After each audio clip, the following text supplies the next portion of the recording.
I'm Julie Gunlock, host of the Bespoke Parenting Hour.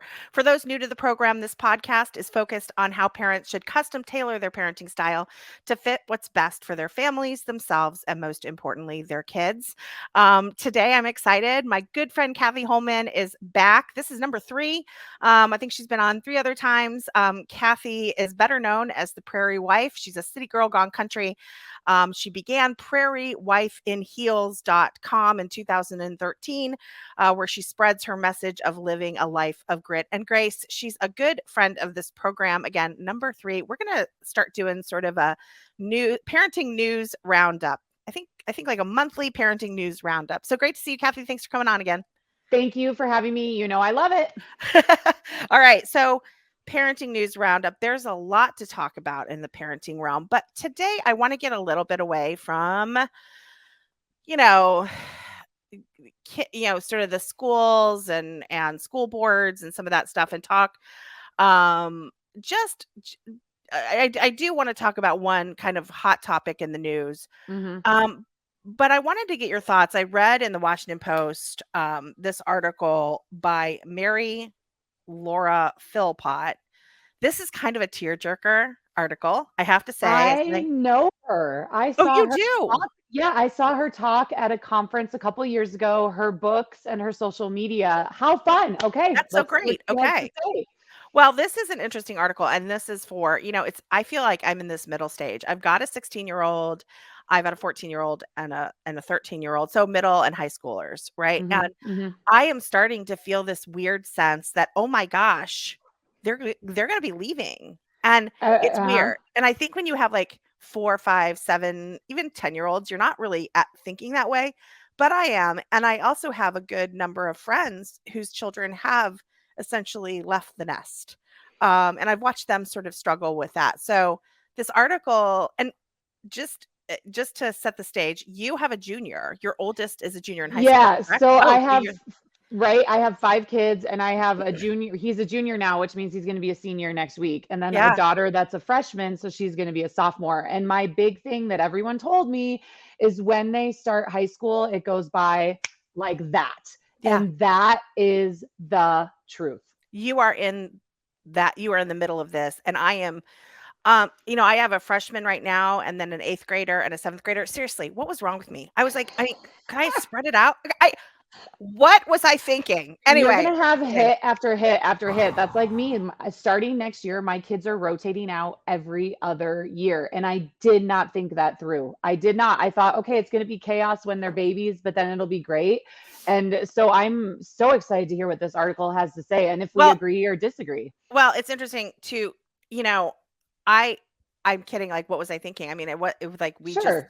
Yeah. I had some trouble having. I lost my first. I had Hmm. I had a late miscarriage, and then I had two more miscarriages. So, like, then I got pregnant, and then we were just like, there are no breaks. Like, because I wanted a big family, so I'm lucky I have three. But it Sure. really is like everything for me, from potty training to like first meals to like riding their bikes. Like everything was done as a chunk. Like it wasn't like I taught one and then I taught the next. It was like they Hmm. all learned things and did things almost at the same time.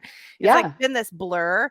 And this will be the same for me. So let's get to this. So this article is really interesting. She starts off, she talks about, you know, it's celebration season. There are kids are graduating. She goes on, talks about that. She says, no matter what kind of parent you've been, attached, detached, tiger mom, baseball dad, that the dynamic between you and your child changes now forever. And she's talking about like once they graduate, right? Changes now forever. I'm gonna cry.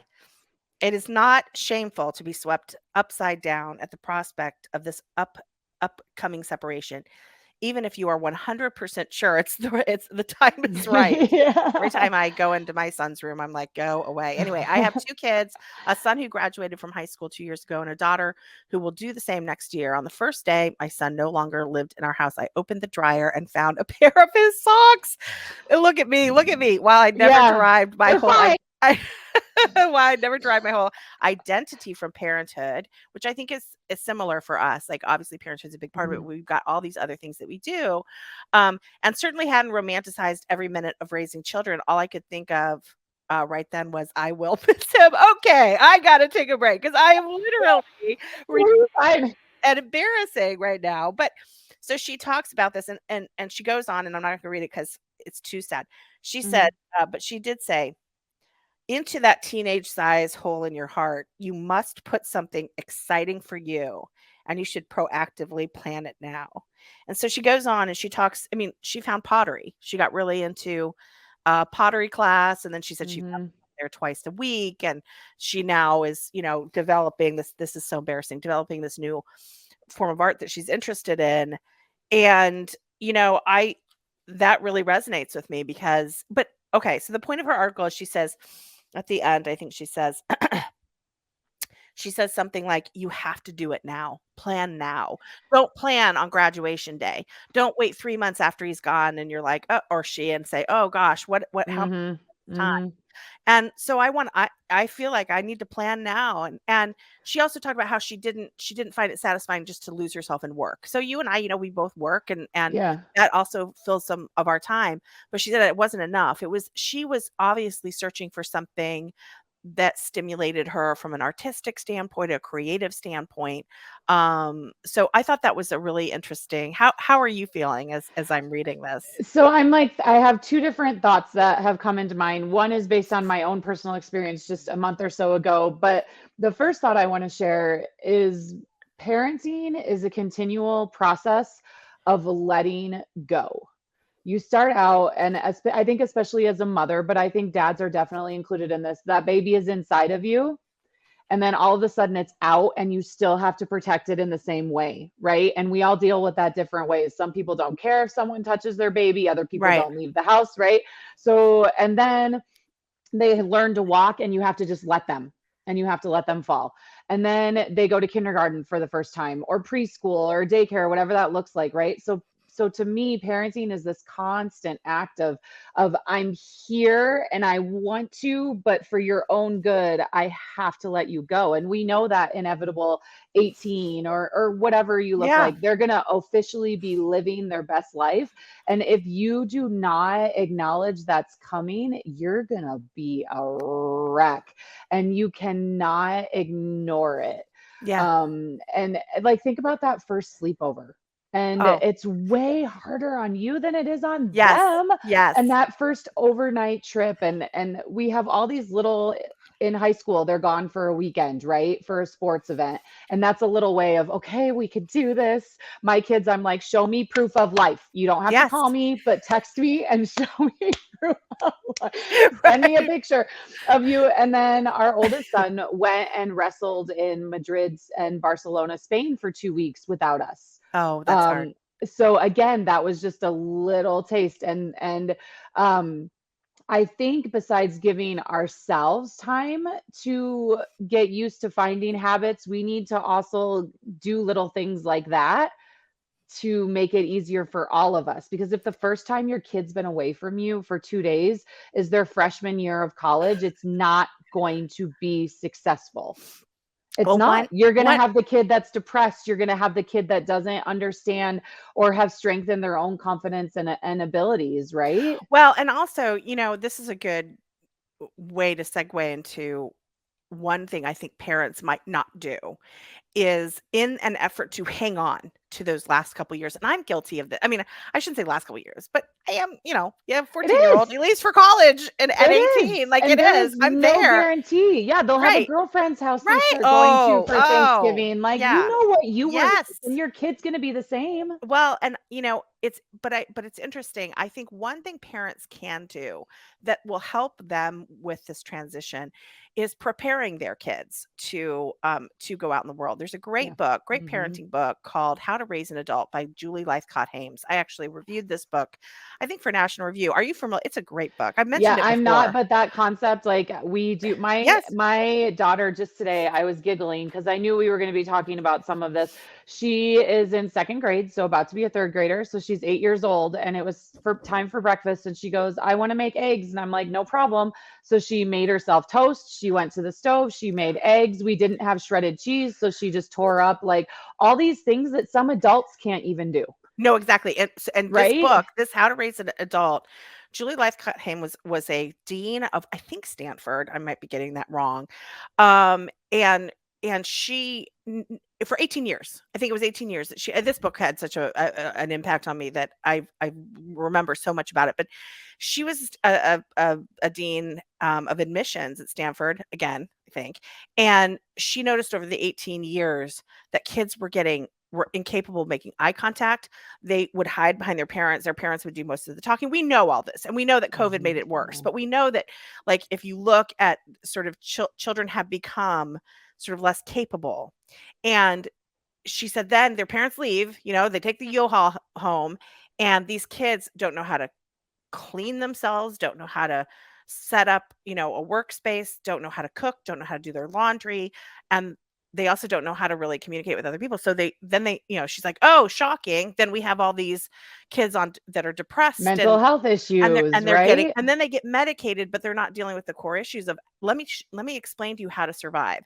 Yeah. So, it sounds like you're aware, you're already doing this and I'm already doing this. But I think this is also could be a coping mechanism for parents, like before, spend I want those it to last be years. easy for them while they're with me. It's going to be hard enough for the rest of their lives. So I want it to be, and I get that. Plus, Yes. let's be real, it is way flipping easier for me to handle all the things than to let them do it.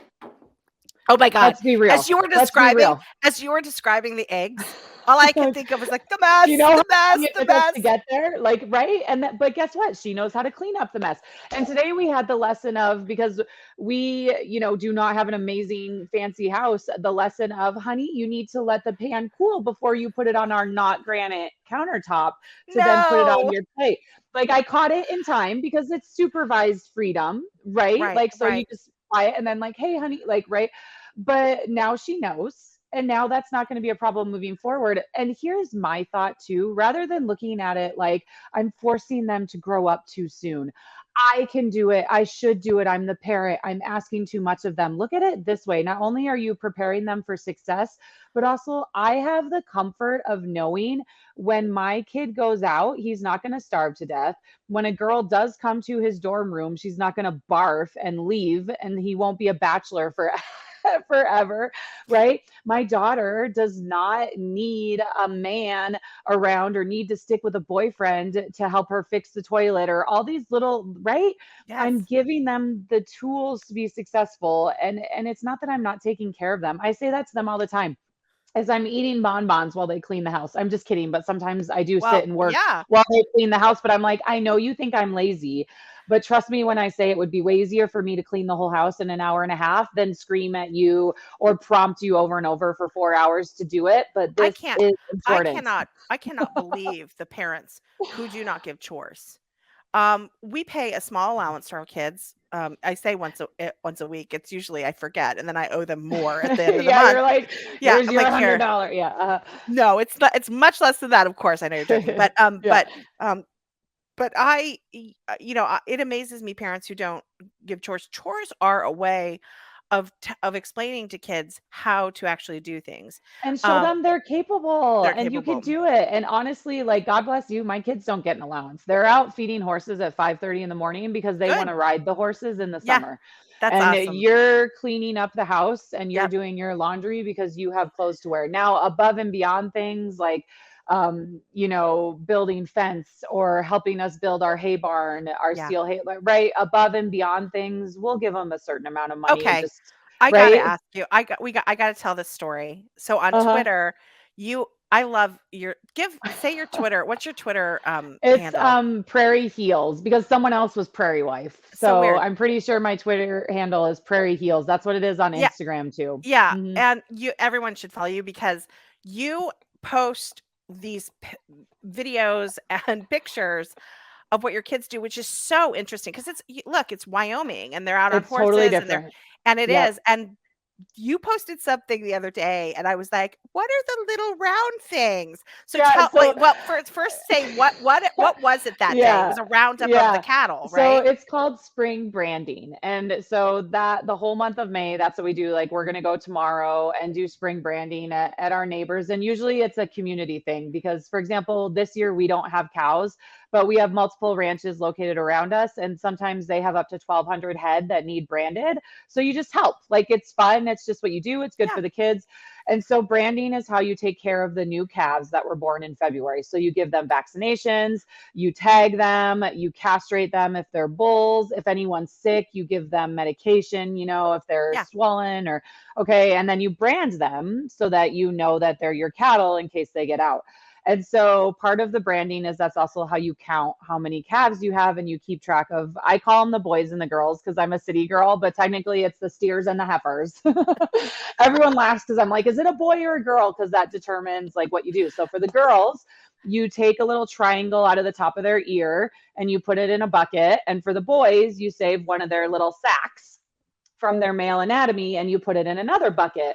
And so then at the end, you count it out. And that way, in this year, how many heifers were born and how many steers were born. So you can keep track of your stock.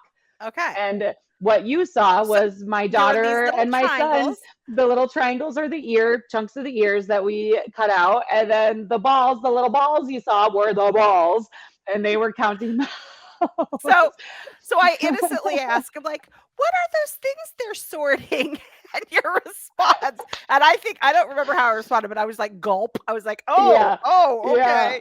Yeah. We're not squeamish around here. Yeah, That's for not sure. squeamish. So what do you do with the cows who don't identify as male or female? No, I'm Never a kidding. problem. Okay, I had It's to, weird. I It's had to weird. make a joke. I had to make a No, joke. it's Okay. totally fine. Which, and so one of the things that we talked about going back to that parenting article is I actually just wrote an article. She talks about you have to wait before you can't wait till senior year and graduation to accept that this change is happening.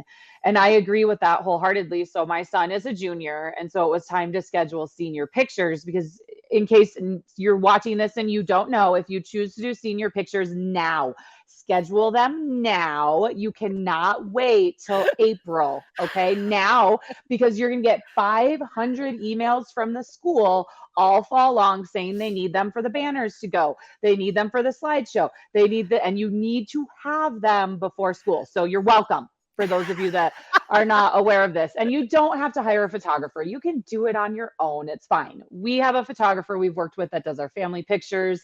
She's going to do. And so I scheduled senior pictures.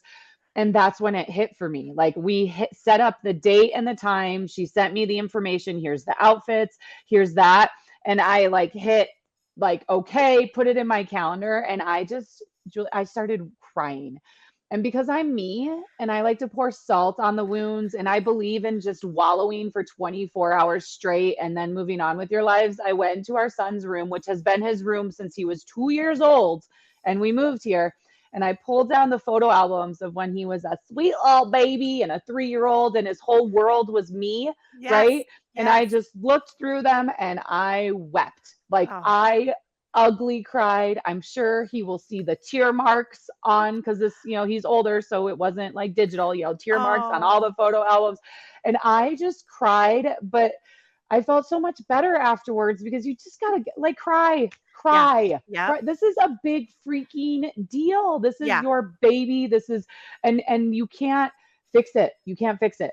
You can't fix whatever happens. They've got to go through whatever happens next. I think the other thing is, and especially for me, which is I deal with a little bit is I have all boys, and I think boys leave in a slightly different way, whereas girls, I mean, I think about I think a lot of girls or a lot of women, it's not true all the time, but sometimes I think they want to be with their moms, right? And so Christmases and Thanksgiving, they might get a little. I worry about that tremendously, and I worry that, look, they're supposed to. I hope they get married and have families and have a wonderful life, but you're going to be an in-law to when it's a boy. You're going to be and it's the no one in-law. ever talks about it's always the mother-in-law that's Yes. and that's gonna be us. That's gonna be us. So I have thoughts on this because I honestly, I'm watching way too much Meghan Markle news too. I'm terrified that, look, you can't pick. And in the end, whether you're a faith-based person or not, that is their new family. It And how is. you react is going to determine how much you get to interact with that family. Now, that doesn't mean that you need to bend over backwards and jump when they say jump and take care of grandkids when you don't want to. I think that boundaries on both sides are super healthy and super important. And then I Okay. think you have to give grace to yourself and to, for you, daughter-in-law. For me, I'm going to have a mixture of everything, because I know my relationship now with my mother-in-law is phenomenal. Like, it is, I consider her a friend. We did not start that way. And a lot Cathy, of it was my own baggage.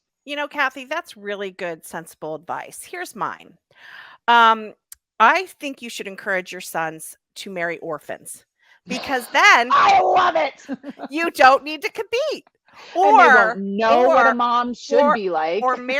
marry someone that's from like a war-torn country, because nobody wants to go and visit that, right? So Oh, these so are my this is my advice.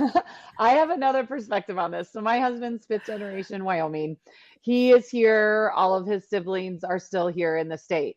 I, at 17 years old, left home, which was Milwaukee, moved to Wyoming, and haven't looked back since. Okay. One of the best things that my parents ever did for me when I left, and I have done this for all of my children, is my mom said, "We don't care when we see you, as long as we see you." They took 100% of the pressure off at making it there for the holidays, making it there for the big benchmark moments. And I can tell you what, especially once we started having kids, to be able to not worry about Thanksgiving and Christmas, but to come for a week and a half in the summer when there's actually stuff to do with kids, was huge. And of course, they're always welcome here. Like, we always invite them to come and visit Yeah. us. But taking that pressure off of insisting you're here for Christmas, you're here for whatever, especially because plane tickets at that time and travel at those big days are so Yes. expensive. It just wasn't Smart. feasible, Yeah. right? Like, it Yeah. just wasn't feasible. So if there's something that I could tell people whose kids are going, like our oldest son, I don't think he's going to stick around in Wyoming. He's looking at Florida. He wants to go somewhere warm. This last winter broke him. Yeah. Which my husband's like, no. And I'm like, go, Yeah. go. I will Yeah. visit you Visit. wherever you are. Well, I it's will funny. visit you wherever It's you are. it's interesting, especially if he lives in Florida. Who doesn't want to go to Florida? Or But the London would be right, good. yes, yes. But that actually ties into my other theory. I have all these theories on all these Uh-huh. ideas on how I'm going to keep them close. And we're going to And laugh in 10 years when oh, we're I still know, doing this. And I none of know. this worked. None Right, of this worked. exactly. But I've said to my husband, I'm like, I mean, we live in a pretty area. Alexandria, Virginia is historic, Mhm. and although the city leadership is so woke around here, I'll be surprised if there's any We got lots of colonial room here for any you. I'm just yeah, well, saying. I want to go, but I've said to Darren, we've got to, like, either our retirement house, and we have it's like a fantasy. We will never be able Sure. to buy like an oceanfront house or a lakefront house, Hey, never say never. but You never know. you never know. But I've said, like, we need to, because I want it to seem like a vacation, like that they can come and I'll have like this beautiful guest room and all this stuff. I have to be honest, that is our plan. That is 100% my plan. Yes. We are saving for a vacation home by the beach so that my children will visit me. And I tell that to the kids. Yes. And I am totally like, and I tell my husband, we need to make sure it's 3-bedroom, because even though we don't Yes. need that, that works perfect for their kids and Yes. all that. And I think, hey, look, I've got that plan in place as well around Okay, here. now But that's something we have to make happen. in the end, it's we have to let them go. You knew that from the beginning, and I'm Yeah. not saying it's easy. I think her advice about pre-planning for that separation is phenomenal, not only for you but for the kids, right?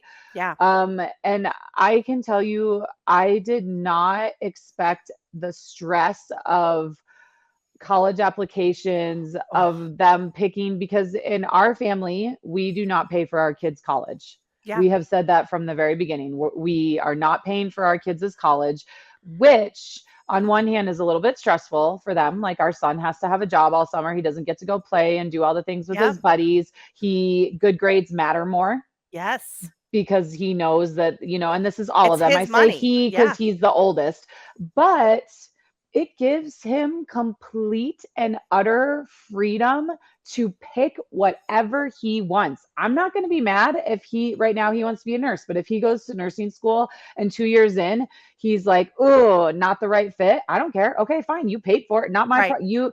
Right. Whereas I see other kids struggling with, I have to pick something because my parents are paying for this and they have, so the parents get input and I have to listen to them and I have to meet their expectations. And I feel like it actually, while it has put financial pressure on him, not in an aggressive way, but in a way that this is just the reality of growing up. Well, and It's also given him a lot of freedom that his friends don't have. yeah. Well, and I think there's the parenting role that you have is just making sure he doesn't do something utterly stupid. Yeah, Like, he wants to go to Notre Dame. Great. Where's your $60,000 a year for yeah, tuition coming exactly. from? If you don't And get a also, scholarship, check it off. but also, you need to examine the job you're eventually going to get. Now, oh my gosh, there's a lot of money in nursing. I had no idea. I actually, years ago, when I was on Capitol Hill, I was staffing a hearing on the nursing shortage in America, and I think there still is a nursing Oh, shortage. absolutely. And these travel nurses, they had been 10,000 oh a my god. week. Yeah, they had been seconded to the office to help with this hearing, and they had careers as nurses, but they had kinda gotten into the policy world, Mhm. Mhm. and they told me one day, and it was funny because it was that moment, and then there was another moment. The nurses were so nice to me when I was in the hospital having babies, and I was like, Mhm. I wanna live with the nurses. They're so nice." Like, I didn't wanna leave, and I was like, "I would have been good at this job." And so I had this it was funny because I had this whole, like, but I could not believe the money. I Yeah. couldn't again, Yeah. $10,000 a week for a traveling nurse. Now it's Yeah. disruptive, especially if you have a Yeah, family, but but here's the deal. That's his thing. You just hit the nail on the head. He doesn't have family. So his plan, and granted, not all children have this foresight. And he can change his mind at any moment, but we have so many conversations about this that he has thought, and he knows he probably doesn't want to live in Wyoming. So his plan is to get an education wherever college gives him the most money. He has some places he doesn't want to live, lots of places he's open to, and then he's just going to go all over the world and make money and then pick in the end when he's ready to settle down yeah, where he wants to be, and that might be back in Wyoming after it's he's been great. every. It's And great. our daughter wants to be an ag teacher. Okay, agriculture teacher. Yeah, So she knows that. She used to want to be a vet, but she kind of changed her mind and felt like after talking to people that wasn't really a good financial option, because especially for country vets, it's just to get yeah, people to pay and all that. But anyway, so now she knows that's what she wants to do. So she knows probably going to college in New York City, not a good fit because they probably don't have a great ag program. yeah, Texas, Oklahoma, yeah. of course, the University of Wyoming, right? And so knowing that, now she can start making all these things Well, and and all these again, plans. I meant to make I got on a tangent about the nursing profession, but what I meant to say is, if you're going to get a degree in social work, okay, you're not likely to be making big bucks, like, ever, okay? Because Yeah. my Yeah. sister's a social worker, right? She does a lot of great things, she loves her job, Not for the money. she has a great life, Yeah. she doesn't Yeah. have she's not married, so she only has to take care of herself, and she Yeah. does fine, but don't go to Notre Dame. Like, you don't there's this idea, and I think make sort of detach kids, or make them understand that I know you want this college experience and you wanna go to this cool college, but you ultimately, if you wanna be a social worker, maybe to do 2 years Yeah. Yeah. at community college and then go somewhere else.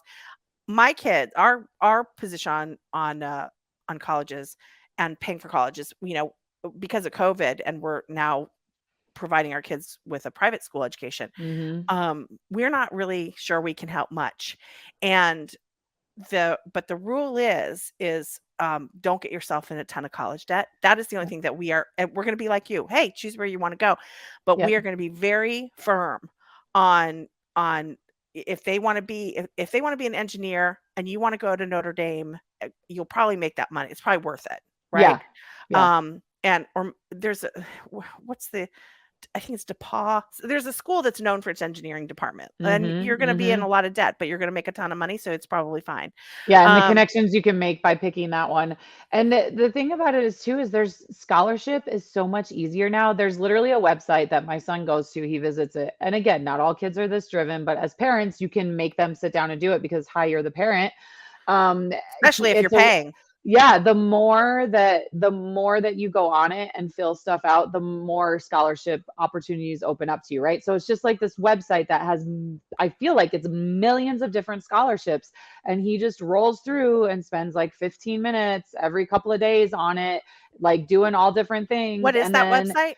I will get it for you from him. Yeah. I will find out Yeah. because he did this on, because I told him, I'm like, talk to your guidance counselor. You're a junior. And by the way, parents, if you don't know this, junior year is when you start looking into scholarships. If your kid wants an athletic thing, start thinking about recruiting or making a Twitter account for them, because that's where all the recruiters are now, is on Twitter. Put up video footage of them. Like Really? junior year Oh, is when you need, probably even better sophomore year, but junior year for sure is when you need to start having these college conversations, because that's when they take their ACTs.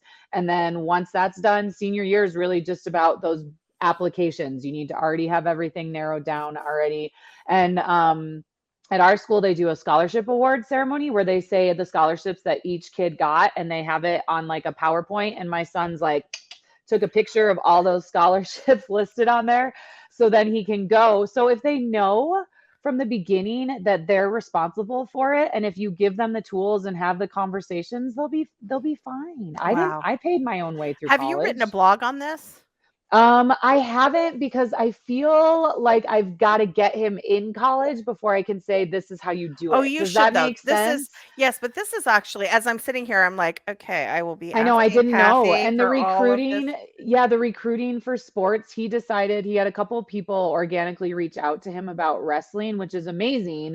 But and I'm not talking D1 or anything, but who cares if you get a scholarship and an education? I don't care. Yeah. And so we started asking more questions about it, and really sophomore year is when you want to start putting videos on social media of your kid, a parent run account, because if you go on Twitter, that's where all these colleges are. That's where they're looking for kids, seeing what kids are doing. There's even recruiting sites that you can pay depending on what level you want to do. Like, starting at like $950, and they put the video up, they connect you with all the colleges, they give you the emails of all the coaches so you can reach out to them. Oh my And then gosh. depending on what level of support you need, you can pay more or more. I didn't know about any of this. So I look yeah. forward to your blog. I will do one. And I will. and Can and I? I also look forward to your consultancy that you should set up and help people. I know, right? Forget about social media and brand consulting. I need Hire to, but you. again, part of me is concerned, like if I do, and maybe if I do a disclaimer where I'm like, I'm muddling my way through it and I'm not sure the end Yeah. result. Like I feel bad. People are like, do a parenting book, but I don't have them finished yet. So I Yeah. don't know if I have enough street cred Right. I to think with write 5. one. I think with 5 you do, and it's funny because it's funny that you say how old is your youngest? 7, did you say? She's 8. Yeah, She's she just 8. turned 8. Yeah. So, it's funny because I have a friend, Carrie Lucas, she's actually the president of IWF, and I've known Oh, sure. Carrie for 20, some years, and she's similar to you in that she has a high schooler, a senior right Mhm. now, and she Mhm. has her youngest I think is 7 or 8. Yeah, And grade school. it is so nice because you still have your I think of the way your family is sort of your kids are sort of spread out. And Mhm. if I were to tell someone considering I mean, you can't design these things perfectly and stuff. No, You can't right? you Yeah. obviously can't do everything, but boy, it's nice to have 5 spread out that way because when you were reading this article, this woman saying she finds Mhm. her son's sock in the dryer and goes on a 4-day crying binge.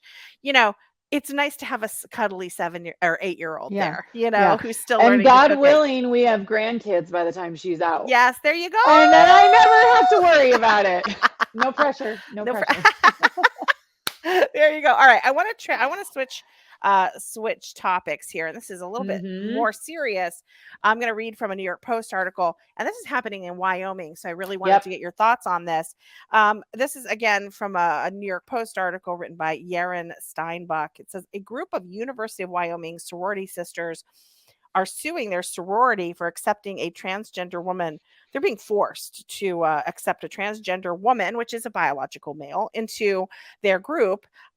They've broken cover to describe how they live in constant fear in the home after the hulking student, and this kid is really large. And not Um, surgically no, altered no, in no, any way. intact. Yeah. He's a fully I think intact that's an male. important detail. I think that's an Fully, yeah, important detail. yeah, Yeah. yeah. And I'm gonna read about that in some it's kind of horrific. The 7 women from Kappa Kappa Gamma, that's like a really well-known sorority, by the way, house have filed a lawsuit against the National Sorority Organization, its National Council presidents, and Artemis Langford. He's this 21-year-old, 6'2", 260 pounds biological male, intact male who identifies as a woman, who joined their chapter in September 22. Langford, referred to under the male pseudonym Terry Smith in the suit, has been living had been living outside the sorority house and was expected to move in the coming year. However, the student who is referred to he and him in the suit still often stays for meals and attends events with the women. Anyway, these women go on to talk about how they are really afraid. They live in constant fear that they'll run into him. One girl, in another disturbing instance, so they talk about how some of these um, one like for instance, one sorority member walked down the hall to take a shower wearing only a towel. She felt an unsettling presence, turned and saw Mr. Smith watching her silently. In another disturbing incident, the lawsuit alleges Langford has even become physically aroused. This is a quote Mr. Smith has, while watching members enter the sorority house, had an erection visible through his leggings. Other times, he had a pillow on his lap. It is so anyway, so the national so essentially these girls do not have a safe space No, anymore, and they are their having home is no yeah. longer safe. So Their tell us home. yes. So tell us about the coverage there in Wyoming, and what are your thoughts on this? So it's been a couple of months, I think, since this started. And the big part of it that upset me, um, I remember being a college girl. I had friends that were in sororities. The dorm floor that I was on, half was for the girls and half was for the boys. And I remember how disconcerting it was sometimes if you would like go from the bathroom with your towel wrapped around you and someone's boyfriend would be walking down the hallway. And you're like, "Ugh," it just made you uncomfortable.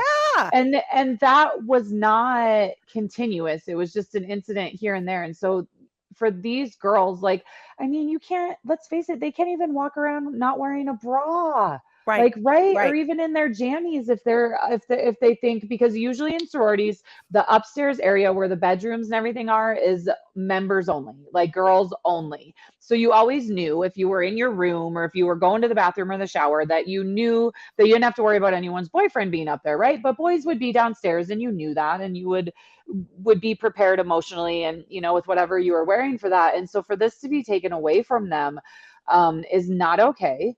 It's their own home. That's not what they signed up for. They signed up for in a sorority to be part of a sisterhood, to feel safe, to feel supported, to have strong women around you that are there going through the same things that you're going through in college and classes with boyfriends, all the things. And a lot of these sorority sisters, I mean, they're in weddings together. They say, right? It's a Right. big thing. And for him to take away decades and decades of tradition for what I feel in this situation is his own sexual satisfaction, because I do think, based on what I have seen, it makes me sad. It makes me sad that um that these girls, they actually were anonymous up until I believe it was a couple weeks ago, because Yeah. they were so concerned about the repercussions. Of course, at UW, like, people would know who they are, but the world at wide, right, wouldn't have their names, with how prevalent and terrible and vulgar cancel culture and doxing and all the things that happen on the internet are. They were anonymous to protect themselves, to protect their families, to protect anything further on, because once you Google something, you get it.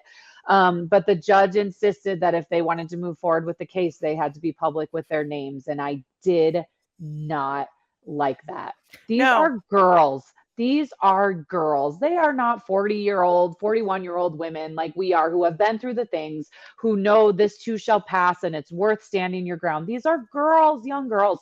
And I hated, and it made me so mad that the judge insisted that they be public with their names, the girls that are in the case. And I am so proud of them that they decide to do that and move forward, because I think that they're looking at the big picture of what this means on a nationwide level. And that makes me very proud for them and nervous and scared for them, because they are just young women. Yeah, and it really does make me sick that we are seeing this level. We're seeing They're transgender. nowhere safe. Like, No, we're seeing male-bodied, fully intact biological males and I who think that's such an identify as women. important point. Yes. Like, such an important point. Yes, showing up in women's jails, women's shelters, in women's bathrooms and locker rooms. They are competing against athletes, of course, as you know, the Riley Gaines story.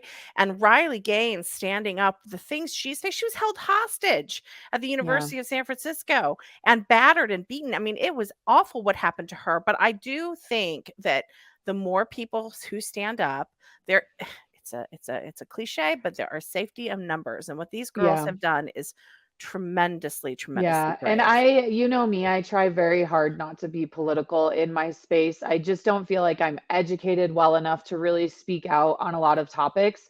But this is one thing, this is a hill I'm willing to die on as a mom of two girls, as a mom of sons, and all the things that we have taught them. And look, my daughter wrestles boys. She wrestles boys. Okay. And our state of Wyoming just got women's wrestling sanctioned for high school last year. And I was so excited because I have seen that my daughter is a freshman. If she's wrestling a boy that has not, because it's done by weight, right? So, Right, they weigh the same. right. You're not stuck with someone that's 6'3" and her being Yeah, 5'3", right? So it is matched weight wise. I have seen if the boy has not hit puberty, you can tell she can win every time.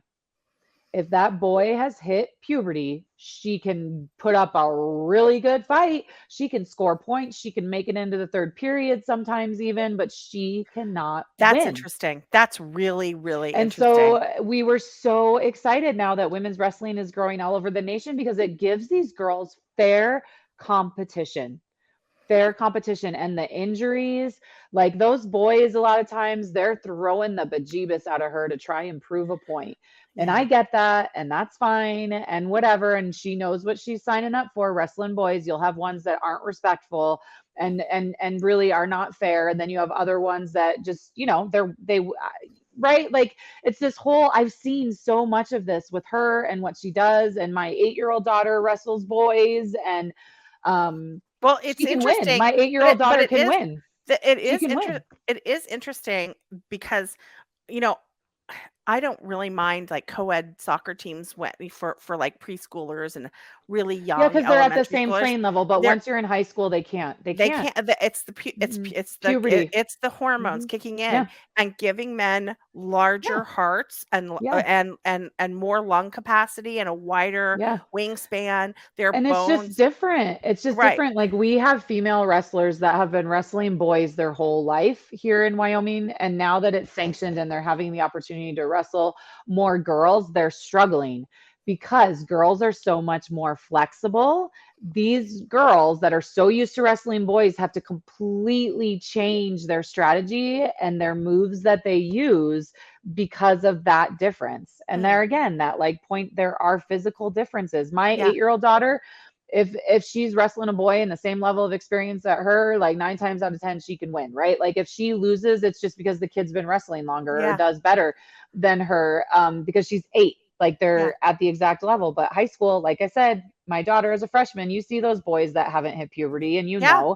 Yeah. she's got them like that. Yeah. But the Yeah. other ones, Well, I have to say that it's sorry, so interesting. tangent there. No, no, it actually is so relevant, and it is interesting because you have girls in this sorority, who are at a physical disadvantage being in a room with a You biological can't, male even if they who weighed the same, they and again couldn't. and again, I don't know what is happening at the University of Wyoming that the university itself has not stepped in. I am so disgusted that let's talk about, I brought up Meghan Markle a few minutes ago. Meghan Markle gets some stupid award at Ms. Magazine Foundation, right? And Gloria Steinem is there, who's been reduced to a star effer, if you will. That is a line from a Mhm. fantastic Daily Mail article I read today. Meghan Markle, because essentially Ms. Magazine, right, supposed to be feminists, right? Yeah. Why aren't they giving an award for bravery to these girls? Why aren't they standing up for women's spaces, right? Where Why are are the half the women's feminists? awards going to men? Yeah, where are the feminists? But also, where are the sexual assault? survivor activists. Like, can you imagine? We literally have universities where you have to set up safe spaces with, like, coloring books and pencils and stuffed animals for Hot people cocoa and who pizza. have who have to hear like a speech by Riley Gaines, for instance.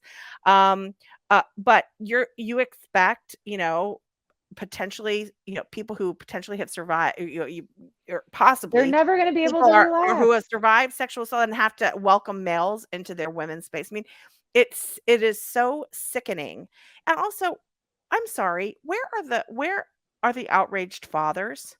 I mean, that's another thing that bothers me is, like, where are the men? Everyone's so scared now. Yeah, But in the end, and like I said, I usually stay like this far away from anything political. It's yeah, just not my sure, thing. It's not what right. I do. But this one, I do not But think it I shouldn't be would be a political. good Yeah, mother if I did not stand up for creating this safe place. Look, I don't know a single woman that hasn't been sexually assaulted. I don't know a single woman that has not had someone grab them or touch them when they did not want to be touched. I don't know a single woman. And just the thought, especially in college, when you're so vulnerable emotionally, you're going through so many new things, to not have a safe place, especially when you paid for that sorority to be a safe place. I mean, yeah, that's how yeah, they pitch these sororities, unless it's changed. I mean, I haven't been at the University of Wyoming in a couple decades, but that's how they pitch it, is empowerment and women that are around you and they know what you're going through, and they just like yeah. shattered all of it. Yeah, they did, and it really does say a lot about the university and the fact that Yeah, I the don't know if the sorority is a separate entity than the university. That's where I think the I univer don't feel I comfortable. sure, I but don't know, right? I don't know that. I do know that universities set rules and can, at the very least, issue a statement in support of Mhm, these girls, or mhm. you know what the university could do? They could kick this sorority out of their campus. They do this if you're a Yeah, something fraternity and you have a inappropriate. drunken, party and Yeah. someone gets hurt, they have shut Mhm. down fraternities. They can do the same thing for sororities, and the fact Well, that the and then national you think too, like, all right, let's flip it. Let's have a girl that wants to be at Sigma Chi. Like, how would that work? you Those know, guys would probably be like, yeah, but what would your immediate thought be? The safety of her, right? The right, safety of right, her. right. She would not be safe in that space. Why? Well, because there would be men around her and men near her in the shower and men near her in her room. And Well, wait a potentially minute. Isn't that what we're compromised. just doing to the Yes, sorority? yes. Isn't So that it is truly a disappointment, the lack of support for these young girls, and the Yeah, and fact I that hate that the er judge made them say their name. I did not like that. yeah, I thought that I'm sure that there's a lawyer listening that's like, "Well, no, it's because of this and blah blah blah." That made me mad. it made me mad I as didn't think well. there was a need for that. Why? How would that make the case better? Well, and the other thing is I think these girls, it makes them vulnerable to sort of these Antifa, attacks and Yeah. people doxing them. Yeah. Also looking back at their lives and saying, what once these women wanna get a job, will that affect them? I That's what think I mean. Like, I don't understand how them being public with their names made the case any more valid. To me, I felt like it was a scare tactic from the judge to maybe just get the case thrown out because he didn't think they'd be brave enough to do it. And then he wouldn't have to deal with it. I don't know. Again, I don't really know how the legal system yeah. Well, works. Kathy, we're gonna keep, you're coming on next month again. We'll ask for Yep. an, we may update this story, Sure. and see, what happens there. And I think on our next podcast, I'd love to talk to you, about summer plans. That is something Oh, that yes, stresses moms out, please. especially of younger kids when, I'm a rebel when it I comes am to that. well, and I'm at a phase where I don't need to worry about that anymore. Mhm. One of my sons will have a job. My other one will be on Mhm. so many sports camps and sports events, and then the other one will probably be in camp. But basically, they can take care of themselves. And the biggest hassle for me is staying quiet. We have a really small house, and so you may see a kid wandering through the next when on summer My break, but kids are all downstairs because we don't have school on Fridays. I was like, I'm doing a podcast. Go downstairs and watch TV.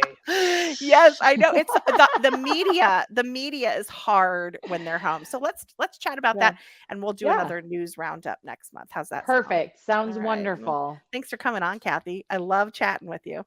Thanks for having me. The Bespoke Parenting Podcast with Julie Gunlock is a production of the Independent Women's Forum. You can send comments and questions to me at julie.gunlock@iwf.org.